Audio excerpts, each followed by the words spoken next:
Hello, everyone. My name is Kate Adkins, and welcome to my semester-long webpage.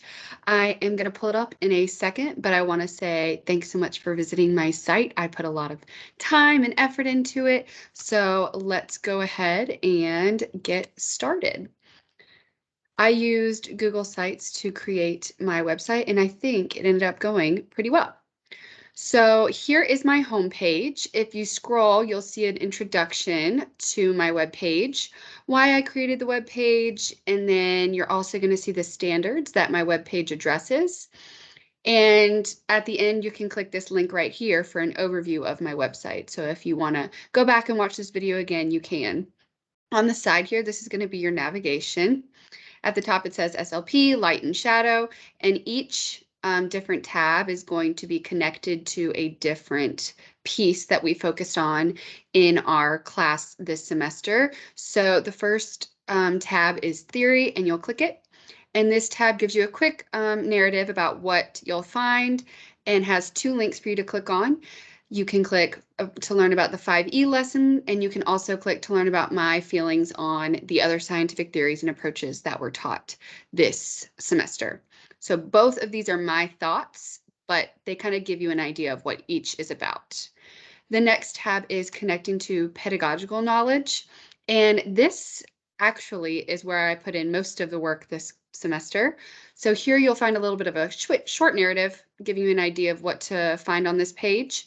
And it includes my 5E lesson plan, the e-learning module that I created this year. So that's going to be the lesson that you use for a week. If you have to go virtual, it has all of the resources, everything you need.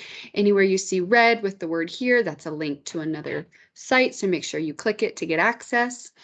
And then down here, I have an analysis of a trade book, and this book you can use to kind of help enhance your teaching of my standard, which is Light and Shadows. So if you want to click the YouTube video to listen, you can, and then you can read my analysis of the book. Next, you'll have connecting to content knowledge, and this tab is going to help you better understand as an educator what you need to know in order to effectively teach about light and shadows in a first grade classroom.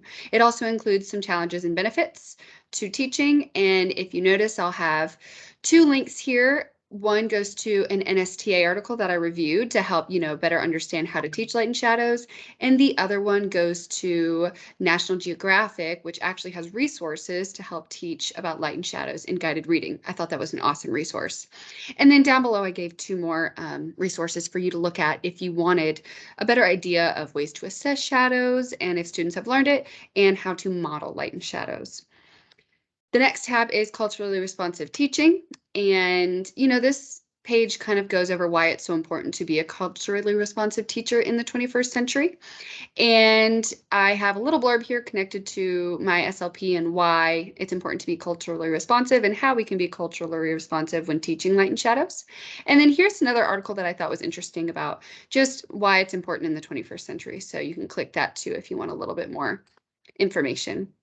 And then last but not least, I have my additional resources page, and this is just some extra stuff that I thought you might enjoy. I have my virtual field trip that I created on Light and Shadows. I have a PSA about an app that you could use in your classroom. I also have some STEM careers if you're a STEM certified school or if you want to kind of make that STEM connection. Here are 3 different careers that you can have that relate to light and shadows. And then last but not least, I love Peep in the Big Wide World. My kids love Peep in the Big Wide World. And this is just a fun 10-minute episode on shadows. And of course, Peep is so cute. But that's basically my webpage. If you want to check it out or if you want to use it for resources, go ahead and do that. I spend a lot of time on it, and I hope that you get what you need out of it. Thanks so much for dropping by.